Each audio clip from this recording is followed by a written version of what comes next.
The Law of Success. Lesson 15. Tolerance. You can do it if you believe you can. There are two significant features about intolerance, and your attention is directed to these at the beginning of this lesson.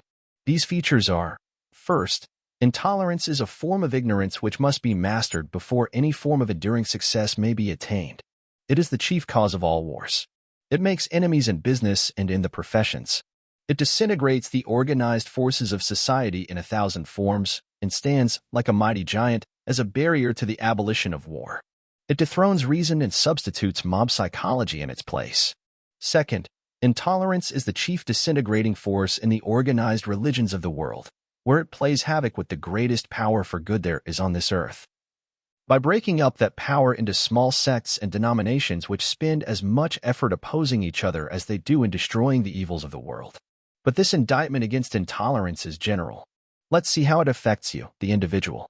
It is, of course, obvious that anything which impedes the progress of civilization stands, also, as a barrier to each individual, and, stating it conversely, anything that beclouds the mind of the individual and retards his mental, moral, and spiritual development, retards, also, the progress of civilization, all of which is an abstract statement of a great truth, and, inasmuch as abstract statements are neither interesting nor highly informative, let us proceed to illustrate more concretely the damaging effects of intolerance. I will begin this illustration by describing an incident which I have mentioned quite freely in practically every public address that I have delivered within the past 5 years. But, inasmuch as the cold printed page has a modifying effect which makes possible the misinterpretation of the incident here described, I believe it necessary to caution you not to read back of the lines a meaning which I had no intention of placing there. You will do yourself an injustice if you either neglect or intentionally refuse to study this illustration in the exact words and with the exact meaning which I have intended those words to convey. A meaning as clear as I know how to make the English language convey it. As you read of this incident, place yourself in my position and see if you, also, have not had a parallel experience, and, if so, what lesson did it teach you? One day I was introduced to a young man of unusually fine appearance. His clear eye, his warm hand clasp, the tone of his voice, and the splendid taste with which he was groomed marked him as a young man of the highest intellectual type. He was of the typical young American college student type, and as I ran my eyes over him, hurriedly studying his personality, as one will naturally do under such circumstances, I observed a Knights of Columbus pin on his vest. Instantly, I released his hand as if it were a piece of ice. This was done so quickly that it surprised both him and me.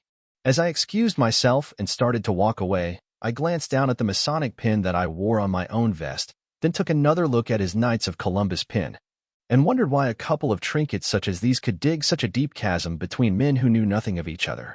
All the remain. Hi, my name's Dart. I'm the person behind these videos. Please like and subscribe, and if you haven't already, be sure to sign up for the playlist so you can hear this book in its entirety. Now back to the book. Of that day, I kept thinking of the incident because it bothered me.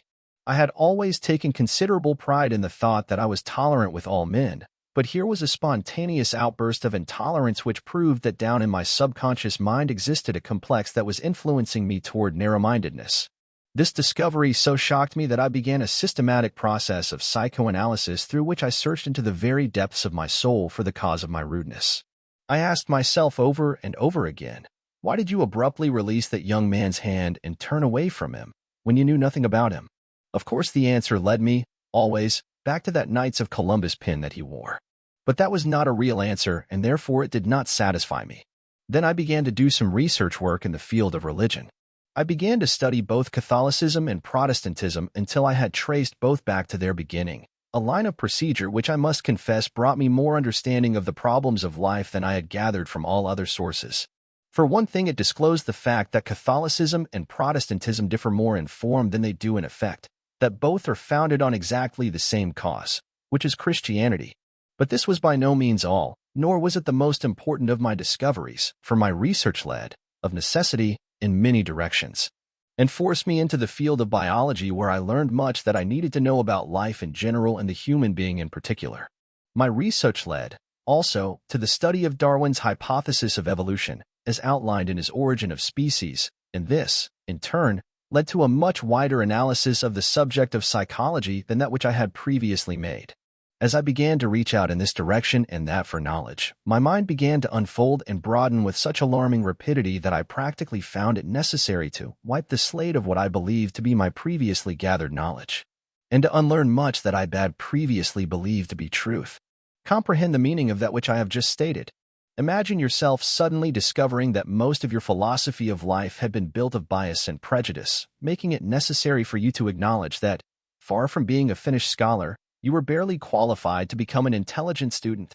That was exactly the position in which I found myself, with respect to many of what I believed to be sound fundamentals of life, but of all the discoveries to which this research led, none was more important than that of the relative importance of physical and social heredity, for it was this discovery that disclosed the cause for my action when I turned away from a man whom I did not know, on the occasion that I have described. It was this discovery that disclosed to me how and where I acquired my views of religion, of politics, of economics, and many other equally important subjects. And I both regret and rejoice to state that I found most of my views on these subjects without support by even a reasonable hypothesis, much less sound facts or reason. I then recalled a conversation between the late Senator Robert L. Taylor and myself, in which we were discussing the subject of politics. It was a friendly discussion, as we were of the same political faith, but the senator asked me a question for which I never forgave him until I began the research to which I have referred. "I see that you are a very staunch Democrat," said he, "and I wonder if you know why you are?" I thought of the question for a few seconds, then blurted out this reply: "I am a Democrat because my father was one, of course." With a broad grin on his face, the senator then nailed me with this rejoinder: "Just as I thought. Now wouldn't you be in a bad fix if your father had been a horse thief?" It was many years later, after I began the research work herein described, that I understood the real meaning of Senator Taylor's joke. Too often we hold opinions that are based upon no sounder foundation than that of what someone else believes. That you may have a detailed illustration of the far-reaching effects of one of the important principles uncovered by the incident to which I have referred, and that you may learn how and where you acquired your philosophy of life, in general. That you may trace your prejudices and your biases to their original source, that you may discover, as I discovered, how largely you are the result of the training you received before you reached the age of 15 years. I will now quote the full text of a plan which I submitted to Mr. Edward Bok's committee, the American Peace Award, for the abolition of war. This plan covers not only the most important of the principles to which I refer, but, as you will observe, it shows how the principle of organized effort, as outlined in Lesson 2 of this course, may be applied to one of the most important of the world's problems, and at the same time gives you a more comprehensive idea of how to apply this principle in the attainment of your definite chief aim. 11. How to abolish war. The background. Before offering this plan for the prevention of war, it seems necessary to sketch briefly a background that will clearly describe the principle which constitutes the warp and the woof of the plan. The causes of war may be properly omitted for the reason that they have but little, if any, relation to the principle through which war may be prevented. The beginning of this sketch deals with two important factors which constitute the chief controlling forces of civilization. One is physical heredity and the other is social heredity.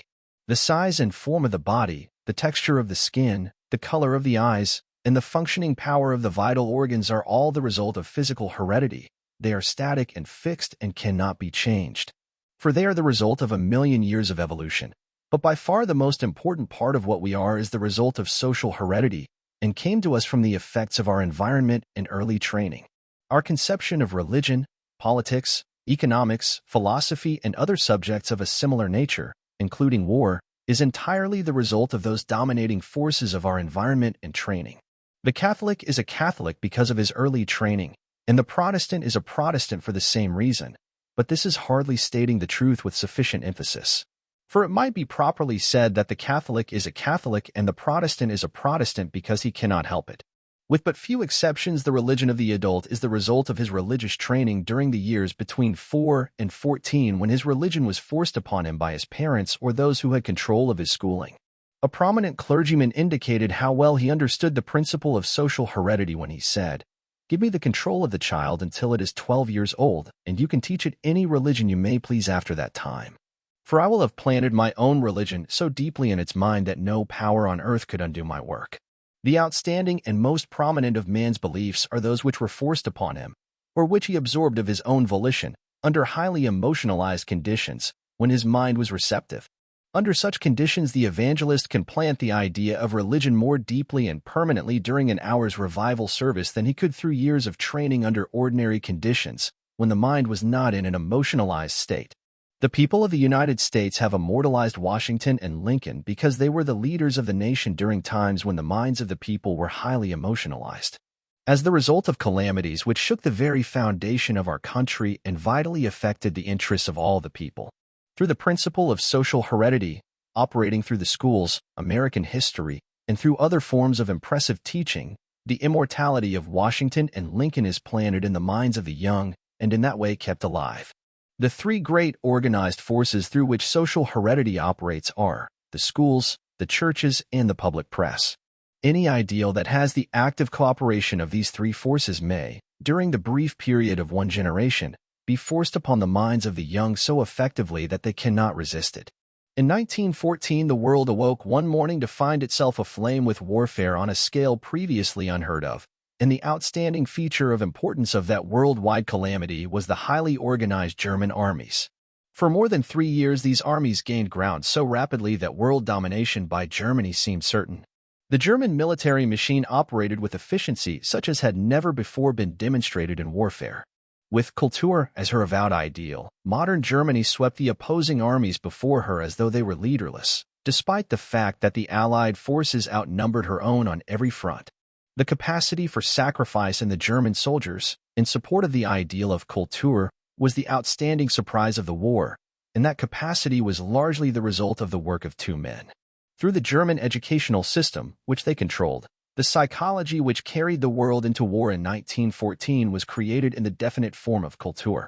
These men were Adalbert Falk, Prussian Minister of Education until 1879, and the German Emperor William II. The agency through which these men produced this result was social heredity, the imposing of an ideal on the minds of the young, under highly emotionalized conditions. Kultur, as a national ideal, was fixed in the minds of the young of Germany, beginning first in the elementary schools and extending on up through the 14 high schools and universities. The teachers and professors were forced to implant the ideal of Kultur in the minds of the students, and out of this teaching, in a single generation, grew the capacity for sacrifice of the individual for the interest of the nation which surprised the modern world. As Benjamin Kidd so well stated the case, the aim of the state of Germany was everywhere to orientate public opinion through the heads of both its spiritual and temporal departments, through the bureaucracy, through the officers of the army, through the state direction of the press, and, last of all, through the state direction of the entire trade and industry of the nation, so as to bring the idealism of the whole people to a conception of and to a support of the national policy of modem. Germany. Germany controlled the press, the clergy, and the schools. Therefore, is it any wonder that she grew an army of soldiers, during one generation, which represented to a man her ideal of Kultur? Is it any wonder that the German soldiers faced certain death with fearless impunity, when one stops to consider the fact that they had been taught, from early childhood, that this sacrifice was a rare privilege? Turn, now, from this brief description of the modus operandi through which Germany prepared her people for war, to another strange phenomenon, Japan. No Western nation, with the exception of Germany, has so clearly manifested its understanding of the far-reaching influence of social heredity as has Japan. Within a single generation, Japan has advanced from her standing as a fourth-rate nation to the ranks of nations that are the recognized powers of the civilized world. Study Japan, and you will find that she forces upon the minds of her young, through exactly the same agencies employed by Germany, the ideal of subordination of individual rights for the sake of accumulation of power by the nation. In all of her controversies with China, competent observers have seen that back of the apparent causes of the controversies was Japan's stealthy attempt to control the minds of the young by controlling the schools. If Japan could control the minds of the young of China, she could dominate that gigantic nation within one generation. If you would study the effect of social heredity as it is being used for the development of a national ideal by still another nation of the West, observe what has been going on in Russia since the ascendancy to power of the Soviet government of Russia, which is now patterning the minds of the young to conform with a national ideal, the nature of which it requires no master analyst to interpret. That ideal, when fully developed during the maturity of the present generation, will represent exactly that which the Soviet government wishes it to represent. Of all the flood of propaganda concerning the Soviet government of Russia that has been poured into this country through the tens of thousands of columns of newspaper space devoted to it since the close of the war, the following brief dispatch is by far the most significant. Russ Red's order books. Contracts being let in Germany for 20 million volumes. Educational propaganda is aimed chiefly at children. By George Witz, special cable to the Chicago Daily News Foreign Service. Berlin, Germany, November 9, 1920. Contracts for printing 20 million books in the Russian language, chiefly for children, are being placed in Germany on behalf of the Soviet government by Grishchebin, a well-known Petrograd publisher and a friend of Maxim Gorky. Grishchebin first went to England, but was received with indifference when he broached the subject to the British government. The Germans, however, not only welcomed him eagerly but submitted prices so low that they could not possibly be underbidden in any other country. The Ulsteins, Berlin newspaper and book publishers, have agreed to print several million of the books at less than cost. This shows what is going on over there. Far from being shocked by this significant press dispatch, the majority of the newspapers of America did not publish it, and those that did give it space placed it in an obscure part of the paper, in small type. Its real significance will become more apparent some 20-odd years from now, when the Soviet government of Russia will have grown an army of soldiers who will support, to the man, whatever national ideal the Soviet government sets up.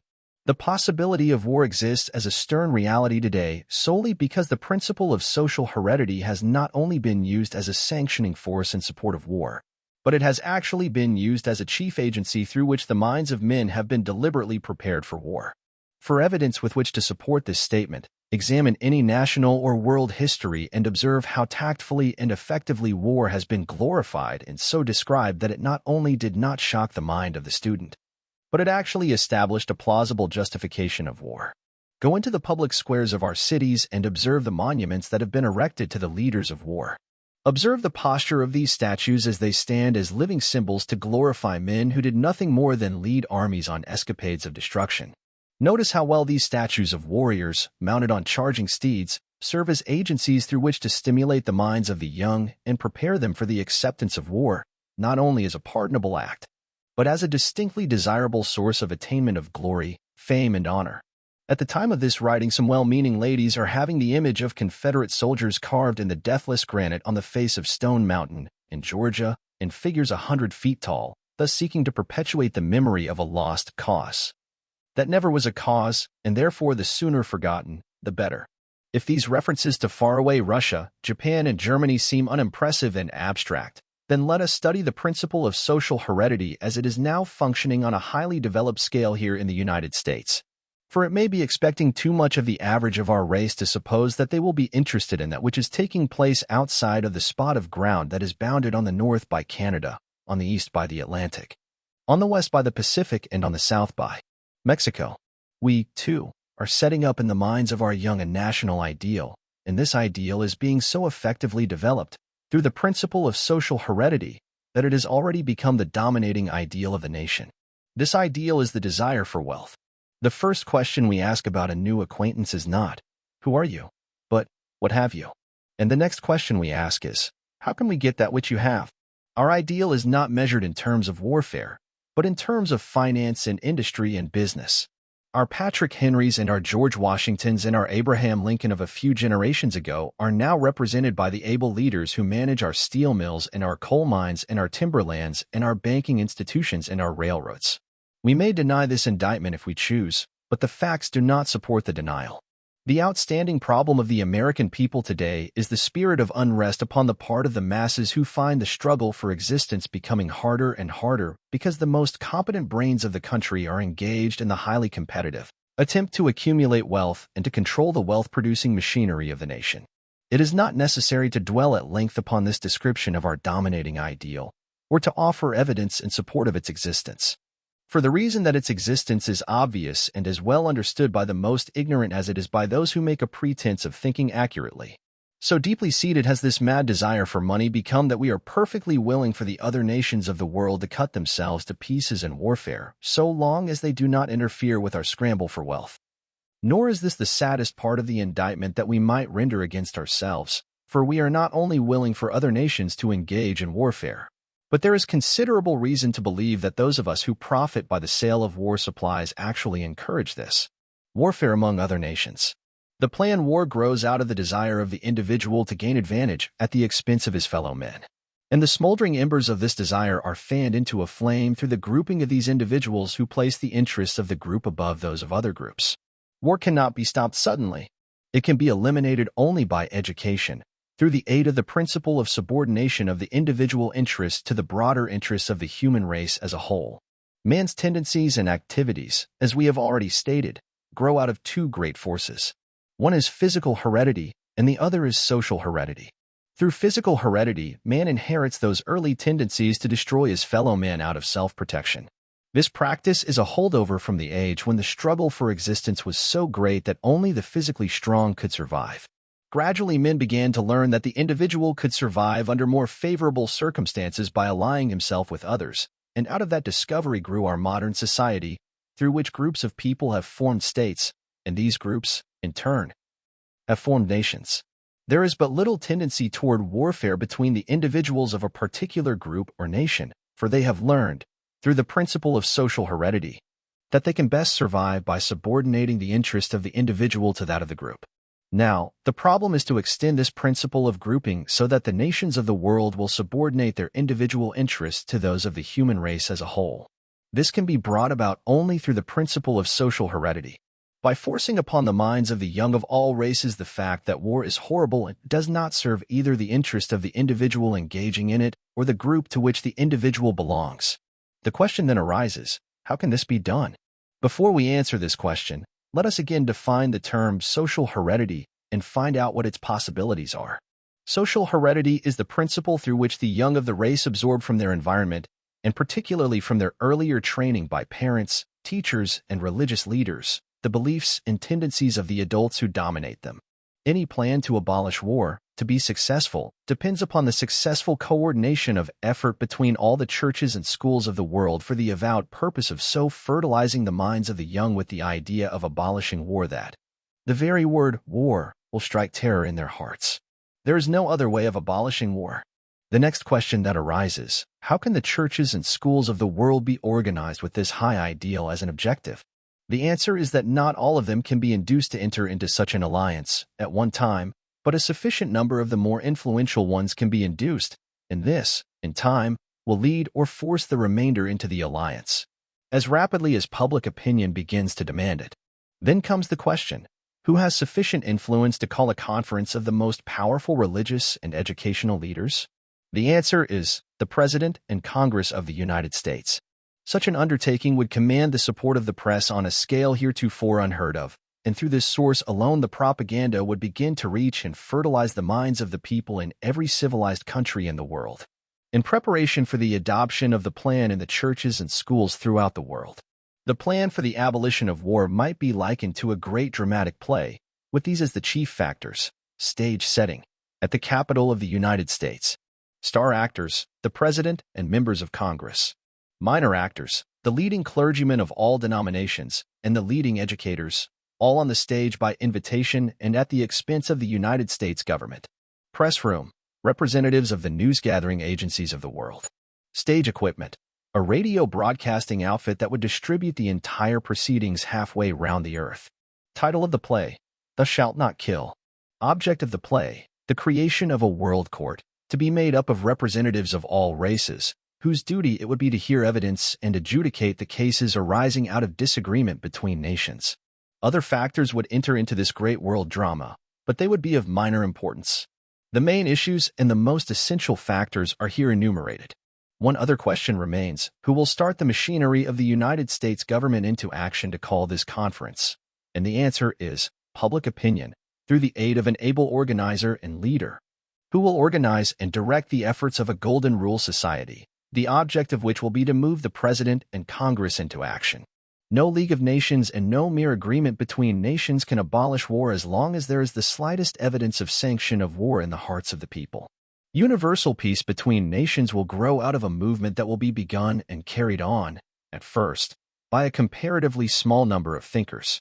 Gradually, this number will grow until it will be composed of the leading educators, clergymen, and publicists of the world, and these, in turn, will so deeply and permanently establish peace as a world ideal that it will become a reality. This desirable end may be attained in a single generation under the right sort of leadership, but more likely it will not be attained for many generations to come. For the reason that those who have the ability to assume this leadership are too busy in their pursuit of worldly wealth to make the necessary sacrifice for the good of generations yet unborn. War can be eliminated, not by appeal to reason, but by appeal to the emotional side of humanity. This appeal must be made by organizing and highly emotionalizing the people of the different nations of the world in support of a universal plan for peace. And this plan must be forced upon the minds of the oncoming generations with the same diligent care that we now force upon the minds of our young the ideal of our respective religions. It is not stating the possibilities too strongly to say that the churches of the world could establish universal peace as an international ideal within one generation if they would but direct toward that end one half of the effort which they now employ in opposing one another. We would still be within the bounds of conservatism if we stated that the Christian churches, alone, have sufficient influence to establish universal peace as a worldwide ideal within 3 generations. If the various sects would combine their forces for the purpose, that which the leading churches of all religious, the leading schools, and the public press of the world could accomplish in forcing the ideal of universal peace upon both the adult and the child mind of the world within a single generation, staggers the imagination. If the organized religions of the world, as they now exist, will not subordinate their individual interests and purposes to that of establishing universal peace, then the remedy lies in establishing a universal church of the world that will function through all races and whose creed will be based entirely upon the one purpose of implanting in the minds of the young the ideal of worldwide peace. Such a church would gradually attract a following from the rank and file of all other churches. And if the educational institutions of the world will not cooperate in fostering this high ideal of universal peace, then the remedy lies in the creation of an entirely new educational system that will implant in the minds of the young the ideal of universal peace.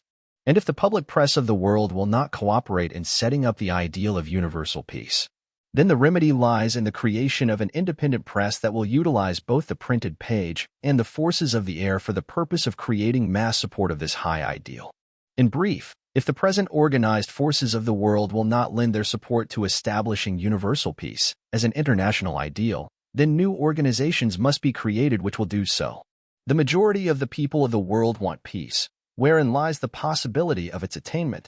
At first thought, it seems too much to expect that the organized churches of the world can be induced to pool their power and subordinate their individual interests to those of civilization as a whole. But this seemingly insurmountable obstacle is, in reality, no obstacle at all, for the reason that whatever support this plan borrows from the churches it gives back to them, 1,000-fold, through the increased power the church attains. Let us see just what advantages the church realizes by participation in this plan to establish universal peace as a world ideal. First of all, it will be clearly seen that no individual church loses any of its advantages by allying itself with other denominations in establishing this world ideal. The alliance in no way changes or interferes with the creed of any church. Every church entering the alliance will come out of it with all the power and advantages that it possessed before it went in, plus the additional advantage of greater influence which the church, as a whole, will enjoy by reason of having served as the leading factor in forcing upon civilization the greatest single benefit it has enjoyed in the history of the world. If the church gained no other advantages from the alliance, this one would be sufficient to compensate it. But the important advantage that the church will have gained by this alliance is the discovery that it has sufficient power to force its ideals upon the world when it places its combined support back of the undertaking.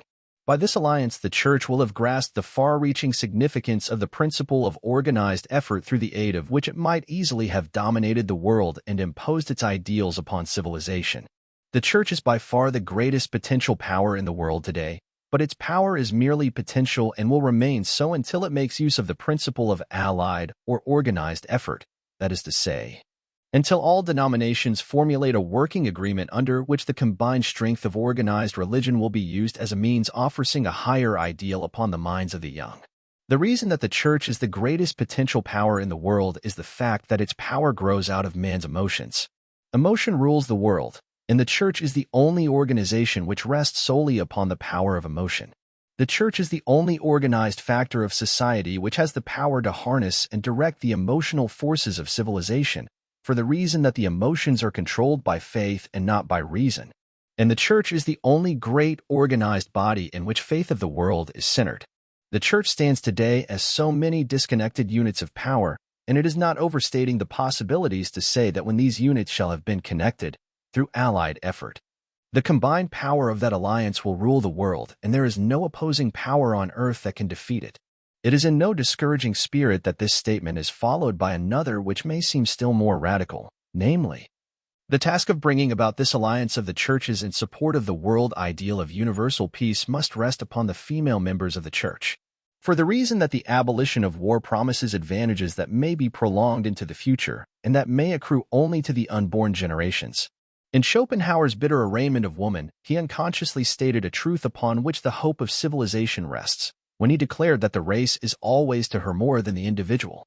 In terms that are uncompromising, Schopenhauer charges woman with being the natural enemy of man because of this inborn trait of placing the interests of the race above those of the individual.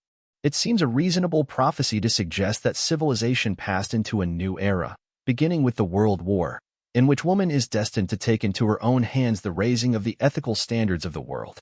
This is a hopeful sign, because it is woman's nature to subordinate the interests of the present to those of the future. It is woman's nature to implant, in the mind of the young, ideals that will accrue to the benefit of generations yet unborn, while man is motivated generally by expediency of the present. In Schopenhauer's vicious attack upon woman, he has stated a great truth concerning her nature, a truth which might well be utilized by all who engage in the worthy work of establishing universal peace as a world ideal. The women's clubs of the world are destined to play a part in world affairs other than that of gaining suffrage for women. Let civilization remember this. Those who do not want peace are the ones who profit by war. In numbers, this class constitutes but a fragment of the power of the world, and could be swept aside as though it did not exist, if the multitude who do not want war were organized with the high ideal of universal peace as their objective. In closing, it seems appropriate to apologize for the unfinished state of this essay, but it may be pardonable to suggest that the bricks and the mortar and the foundation stones and all the other necessary materials for the construction of the Temple of Universal Peace have been here assembled, where they might be rearranged and transformed into this high ideal as a world reality. Let us now proceed to apply the principle of social heredity to the subject of business economy and ascertain whether or not it can be made of practical benefit in the attainment of material wealth. If I were a banker, I would procure a list of all the births in the families within a given distance of my place of business, and every child would receive an appropriate letter, congratulating it on its arrival in the world at such an opportune time, in such a favorable community, and from that time on it would receive from my bank a birthday reminder of an appropriate nature. When it arrived at the storybook age, it would receive from my bank an interesting storybook in which the advantages of saving would be told in story form. If the child were a girl, it would receive doll cut-out books, with the name of my bank on the back of each doll, as a birthday gift. If it were a boy, it would receive baseball bats. One of the most important floors, or even a whole, nearby building, of my banking house would be set aside as a children's playroom, and it would be equipped with merry-go-rounds, sliding boards, seesaws, scooters, games, and sand piles, with a competent supervisor in charge to give the kiddies a good time. I would let that playroom become the popular habitat of the children of the community, where mothers might leave their youngsters in safety while shopping or visiting. I would entertain those youngsters so royally that when they grew up and became bank depositors, whose accounts were worthwhile, they would be inseparably bound to my bank, and, meanwhile, I would, in no way, be lessening my chances of making depositors of the fathers and mothers of those children. If I were the owner of a business school, I would begin cultivating the boys and girls of my community from the time they reached the 5th grade, on up through high school, so that by the time they were through high school and ready to choose a vocation, I would have the name of my business school well fixed in their minds.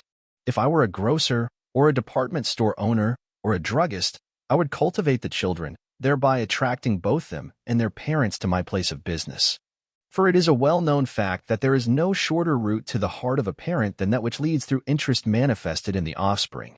If I were a department store owner, and used whole pages of newspaper space, as most of them do, I would run a comic strip at the bottom of each page, illustrating it with scenes in my playroom, and in this way induce the children to read my advertisements. If I were a preacher, I would equip the basement of my church with a children's playroom that would attract the children of the community every day in the week, and, if my study were nearby, I would go into that playroom and enjoy the fun with the little fellows, thereby gaining the inspiration with which to preach better sermons while at the same time raising parishioners for tomorrow. I can think of no more effective method than this of rendering a service that would be in harmony with Christianity and which would, at the same time, make my church a popular place of abode for the young folks. If I were a national advertiser or the owner of a mail-order house, I would find appropriate ways and means of establishing a point of contact with the children of the country, for, let me repeat, there is no better way of influencing the parent than that of capturing the child. If I were a barber, I would have a room equipped exclusively for children, for this would bring me the patronage of both the children and their parents. In the outskirts of every city, there is an opportunity for a flourishing business for someone who will operate a restaurant and serve meals of the better, home-cooked quality and cater to families who wish to take the children and dine out occasionally. I would have the place equipped with well-stocked fishing ponds and ponies and all sorts of animals and birds in which children are interested, if I were operating it, and induce the children to come out regularly and spend the entire day. Why speak of gold mines when opportunities such as this are abundant? These are but a few of the ways in which the principle of social heredity might be used to advantage in business, attract the children, and you attract the parents. If nations can build soldiers of war to order, by bending the minds of their young in the direction of war, businessmen can build customers to order through the same principle. We come, now, to another important feature of this lesson through which we may see, from another angle, how power may be accumulated by cooperative, organized effort. In the plan for the abolition of war, you observed how coordination of effort between three of the great organized powers of the world, the schools, churches, and the public press, might serve to force universal peace. We learned many lessons of value from the World War, outrageous and destructive as it was, but none of greater importance than that of the effect of organized effort. You will recall that the tide of war began to break in favor of the Allied armies just after all armed forces were placed under the direction of Foch, which brought about complete coordination of effort in the Allied ranks. Never before, in the history of the world, had so much power been concentrated in one group of men as that which was created through the organized effort of the Allied armies. We come, now, to one of the most outstanding and significant facts to be found in the analysis of these Allied armies, namely, that they were made up of the most cosmopolitan group of soldiers ever assembled on this earth. Catholics and Protestants, Jews and Gentiles, blacks and whites, yellows and tans, and every race on earth were represented in those armies. If they had any differences on account of race or creed, they laid them aside and subordinated them to the cause for which they were fighting. Under the stress of war, that great mass of humanity was reduced to a common level where they fought shoulder to shoulder, side by side, without asking any questions as to each other's racial tendencies or religious beliefs. If they could lay aside intolerance long enough to fight for their lives over there, why can we not do the same while we fight for a higher standard of ethics in business and finance and industry over here? Is it only when civilized people are fighting for their lives that they have the foresight to lay aside intolerance and cooperate in the furtherance of a common end? If it were advantageous to the Allied armies to think and act as one thoroughly coordinated body, would it be less advantageous for the people of a city, or a community, or an industry to do so? If all the churches and schools and newspapers and clubs and civic organizations of your city allied themselves for the furtherance of a common cause, do you not see how such an alliance would create sufficient power to ensure the success of that cause? Bring the illustration still nearer your own individual interests by an imaginary alliance between all of the employers and all of the employees of your city, for the purpose of reducing friction and misunderstandings, thereby enabling them to render better service at a lower cost to the public and greater profit to themselves. We learned from the World War that we cannot destroy a part without weakening the whole, that when one nation or group of people is reduced to poverty and want, the remainder of the world suffers, also. Stated conversely, we learned from the World War that cooperation and tolerance are the very foundation of enduring success. Surely the more thoughtful and observant individuals will not fail to profit, as individuals, by these great lessons which we learned from the World War. I am not unmindful of the fact that you are probably studying this course for the purpose of profiting, in every way possible, from a purely personal viewpoint, by the principles upon which it is founded. For this very reason, I have endeavored to outline the application of these principles to as wide a scope of subjects as possible. In this lesson, you have had opportunity to observe the application of the principles underlying the subjects of organized effort, tolerance, and social heredity to an extent which must have given you much food for thought, and which must have given your imagination much room for profitable exercise. I have endeavored to show you how these principles may be employed both in the furtherance of your own individual interests in whatever calling you may be engaged, and for the benefit of civilization as a whole. Whether your calling is that of preaching sermons, selling goods or personal services, practicing law, directing the efforts of others, or working as a day laborer. It seems not too much to hope that you will find in this lesson a stimulus to thought which may lead you to higher achievements. If, perchance, you are a writer of advertisements, you will surely find in this lesson sufficient food for thought to add more power to your pen. If you have personal services for sale, it is not unreasonable to expect that this lesson will suggest ways and means of marketing those services to greater advantage. In uncovering for you the source from which intolerance is usually developed, this lesson has led you, also, to the study of other thought-provoking subjects which might easily mark the most profitable turning point of your life. Books and lessons, in themselves, are of but little value. Their real value, if any, lies not in their printed pages, but in the possible action which they may arouse in the reader. For example, when my proofreader had finished reading the manuscript of this lesson, she informed me that it had so impressed her and her husband that they intended to go into the advertising business and supply banks with an advertising service that would reach the parents through the children. She believes the plan is worth $10,000 a year to her. Frankly, her plan so appealed to me that I would estimate its value at a minimum of more than 3 times the amount she mentioned, and I doubt not that it could be made to yield 5 times that amount, if it were properly organized and marketed by an able salesman. Nor is that all that this lesson has accomplished before passing from the manuscript stage. A prominent business college owner, to whom I showed the manuscript, has already begun to put into effect the suggestion which referred to the use of social heredity as a means of cultivating students, and he is sanguine enough to believe that a plan, similar to the one he intends using, could be sold to the majority of the 1,500 business colleges in the United States and Canada, on a basis that would yield the promoter of the plan a yearly income greater than the salary received by the President of the United States. And, as this lesson is being completed, I am in respite of a letter from Dr. Charles F. Crouch of Atlanta, Georgia, in which he informs me that a group of prominent businessmen in Atlanta have just organized the Golden Rule Club, the main object of which is to put into operation, on a nationwide scale, the plan for the abolition of war, as outlined in this lesson. A copy of that portion of this lesson dealing with the subject of abolition of war was sent to Dr. Crouch several weeks before the completion of the lesson. These 3 events, happening one after the other, within a period of a few weeks, have strengthened my belief that this is the most important lesson of the entire 16. But its value to you will depend entirely upon the extent to which it stimulates you to think and to act as you would not have done without its influence. The chief object of this course, and particularly of this lesson, is to educate, more than it is to inform, meaning by the word educate, to educe, to draw out, to develop from within, to cause you to use the power that lies sleeping within you, awaiting the awakening hand of some appropriate stimulus to arouse you to action. In conclusion, may I not leave with you my personal sentiments on tolerance, in the following essay which I wrote, in the hour of my most trying experience, when an enemy was trying to ruin my reputation and destroy the results of a lifetime of honest effort to do some good in the world. A handsome wall hanger of this essay on intolerance will be sent to each student of this course, along with the report on the personal analysis questionnaire. This hanger is printed in 2 colors and personally autographed by the author of the Law of Success course. Tolerance. When the dawn of intelligence shall have spread its wings over the eastern horizon of progress, and ignorance and superstition shall have left their last footprints on the sands of time, it will be recorded in the book of man's crimes and mistakes that his most grievous sin was that of intolerance. The bitterest intolerance grows out of racial and religious differences of opinion, as the result of early childhood training. How long, O Master of human destinies, until we poor mortals will understand the folly of trying to destroy one another because of dogmas and creeds and other superficial matters over which we do not agree? Our allotted time on this earth is but a fleeting moment, at most. Like a candle, we are lighted, shine for a moment, and flicker out.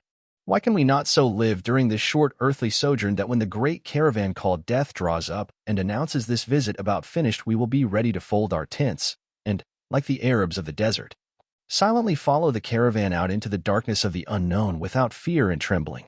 I am hoping that I will find no Jews or Gentiles, Catholics or Protestants, Germans or Englishmen, Frenchmen or Russians, blacks or whites, reds or yellows, when I shall have crossed the bar to the other side. I am hoping I will find there only human souls, brothers and sisters all, unmarked by race, creed, or color, For I shall want to be done with intolerance, so I may lie down and rest in sun or two, undisturbed by the strife, ignorance, superstition, and petty misunderstandings which mark with chaos and grief this earthly existence.